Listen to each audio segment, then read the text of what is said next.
Donc ce n'est pas connaître la parole de Dieu qui est quelque chose, c'est accueillir la parole de Dieu dans quelque chose et la rendre vivante, opérante, agissante. C'est alors que la vie, que la parole en question véhicule, prospère maintenant au-dedans de nous. C'est pourquoi il dit, cette parole est esprit, mais il ajoute et vie.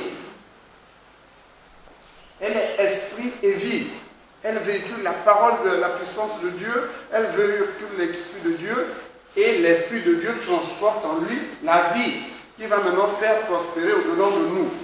Mais la vie là, pour qu'elle prospère, elle doit trouver un soubassement stable, qu'on appelle la parole de Dieu, au-dedans du cœur. Au-dedans du cœur. C'est cette parole-là qui est au-dedans du corps que vous pouvez maintenant commencer. Il est écrit. Il est écrit où? Dans mon cœur, pas dans la Bible. Satan citait la parole qui est écrite dans la Bible, mais pas celle qui est écrite dans son cœur. Dans son cœur, il n'y a pas la parole de Dieu. Mais la vraie parole de Dieu est écrite dans le cœur. C'est celle-là dont il est question. Quand vous dites, il est écrit. Il est écrit où? Dans mon cœur. Écrit par qui? Par le doigt de Dieu qui a gravé ça au-dedans de moi. Là, vous avez compris la parole de Dieu. Et maintenant, le Saint-Esprit utilise cette parole-là pour développer en nous la vie qui est cachée dans cette même parole. La parole-là apporte la vie.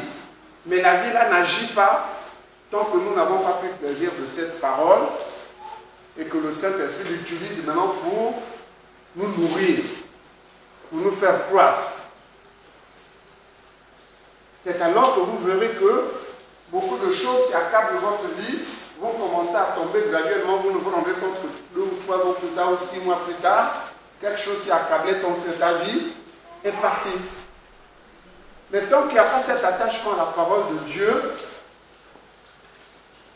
le vieil homme au-dedans du cœur de l'homme continue de jouer son rôle, celui de faire tomber l'âme et de l'amener à la perdition par le pouvoir de Satan. Et c'est pour cette raison que vous voyez encore persister au-dedans de vous la nonchalance, la fatigue, la colère, la jalousie, la méchanceté, la rancune. Toutes ces choses-là, est-ce que ça s'attache à la parole de Dieu? Mais si ça prospère en vous, c'est que la parole de Dieu n'a pas une véritable prise au-dedans de votre cœur, elle est encore petite comme ça. Mais vous saurez que la parole est en train de vivre en vous, parce qu'elle ne se cache jamais dans la vie d'un homme. La parole ne se cache pas, elle se manifeste toujours. Mais c'est à vous de la rendre vivante. Donc quand elle se manifeste en vous, vous constaterez que là où il y avait la jalousie, il y a maintenant la capacité de supporter, de pardonner. Là où il y avait la colère, il y a maintenant la paix. Là où il y avait la violence, il y a maintenant la douceur. Ces choses-là sont véhiculées en vous par le Saint-Esprit qui agit en utilisant la parole que vous avez acceptée au-dedans de votre cœur. C'est pour cette raison que nous devons tous les jours nous efforcer d'écouter, d'appliquer. D'écouter, d'appliquer.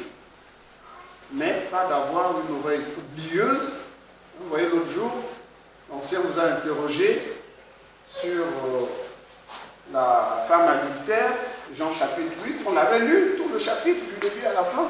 Mais il y a peu de gens qui se sont souvenus. Il a dit que la parole n'est pas restée.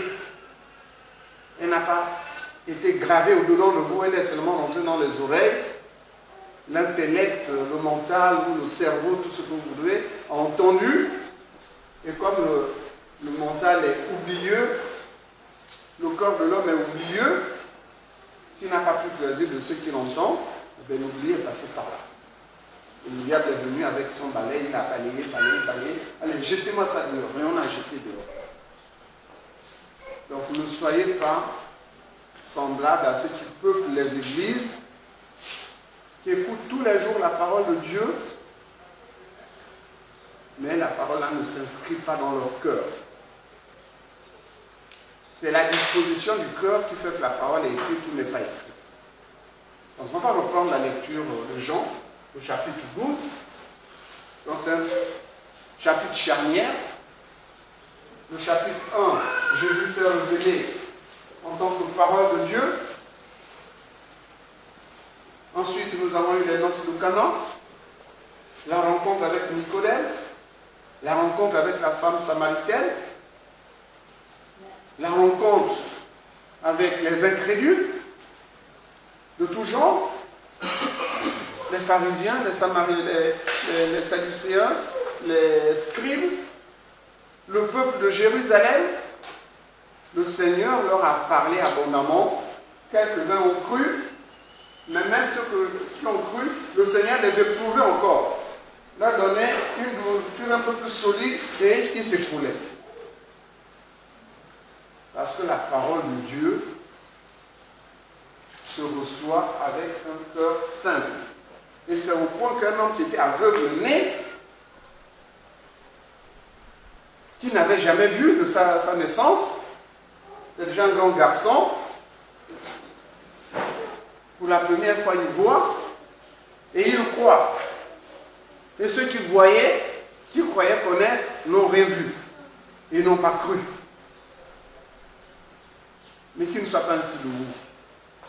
Donc on va lire le chapitre 12, mais on va commencer à partir du verset 20. Les premiers versets, le Seigneur, donc il est écrit à propos de Judas et d'une femme qui avait versé du parfum sur Jésus-Christ. Et Judas, dans son zèle, dit, mais non, le parfum là, on va le gaspiller, on va le vendre, on va donner l'argent aux pauvres. Le Seigneur dit, mais les pauvres, vous les avez toujours, mais moi, vous ne l'avez pas tous les jours. Or, en réalité, le Seigneur connaissait l'esprit qui animait Judas, c'est l'esprit de duplicité, qui anime aussi les enfants de Dieu au milieu des églises. La duplicité. Il parle comme pour le bien, alors que derrière, le moteur de sa parole, c'est le mal. Et l'entrée du Seigneur Jésus-Christ dans Jérusalem, sur le dos d'un âne. Ça veut dire au jour d'aujourd'hui, c'est comme si un chef d'État vient, mais il vient dans la ville, il vient à bicyclette. Que vous comprenez ce que ça signifie, l'arrivée de Jésus-Christ à Jérusalem sur un âne. C'est comme si au jour d'aujourd'hui, un chef d'État vient, mais il vient à bicyclette. Voilà le niveau d'humilité qui était en Jésus-Christ. Mais nous voyons des hommes de Dieu aujourd'hui prendre des allures spectaculaires. Bon, si ça fortifie la foi des âmes, c'est tant mieux. Mais le Seigneur est venu nous enseigner l'humilité. L'humilité. Donc, vous lirez de verset 1 à verset 19 chez vous. Vous aurez suffisamment de discernement pour comprendre. Donc, on va lire à partir du verset 20. Je vois ce que le Seigneur va nous révéler. Jean chapitre 12, à partir du verset 20, il est écrit. La sœur, tu peux t'asseoir. Il va lire. Quelques Grecs, du nombre de ceux qui étaient montés pour adorer pendant la fête, s'adressèrent à Philippe de Bethsaïda en Galilée et lui dirent avec instance, Seigneur, nous voudrions voir Jésus. Philippe alla le dire à André, puis André à Philippe. Une erreur.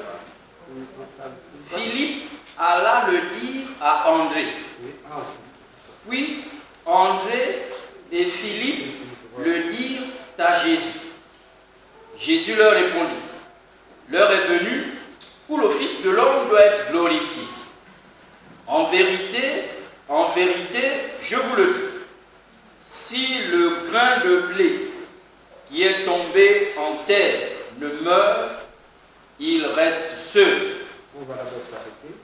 Donc Jésus-Christ est à Jérusalem, les gens sont venus pour la grande fête et les Grecs vont vouloir voir Jésus-Christ, le rencontrer. Ce qui qui va surprendre les disciples ont dit, ils se concertent entre eux et ils vont voir, bon, il y a des gens qui veulent te voir. Ils étaient surpris.